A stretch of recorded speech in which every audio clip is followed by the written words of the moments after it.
Hello, ay, pwede usap. Sino makailang naman ko? Dali lang sa... Dapat dili ko makahilak eh. Intro pa manggod siya. Sige. Ang pagstay na ko sa Agway, na-consider na ko siya as the best years of my life. Hello, ako si Mary Crisalas Largo. 25 years na ko dito sa Agway. Bali, pag-work din ako sa Agway, no, daw kay natabang sa Agway. Kay nag-start mo ako single. So, naging married ko diri, naging naka-create ko own family. Dako siya tabang kay since kung mag-start manggod ka og start manggod ka as kana nag-asawa na ka, kailangan nimo na magkasarili po kag balay.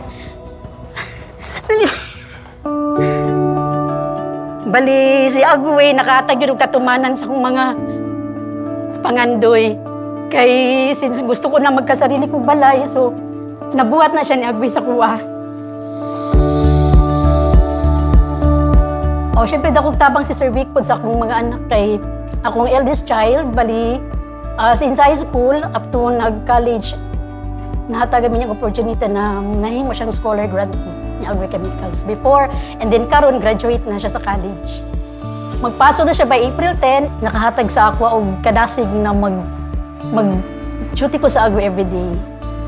Maayo ang kaugmaon na to sa Agway Chemicals Corporation. Sa Agway, nahatagan ko opportunity na maka-travel abroad. Bali, nakatumig Asia, part sa Asia, and then naka-travel po mi sa Europe, sa United Kingdom, New Zealand. Because of Agway, na-experience yun nato ang pag-travel sa gawas for free.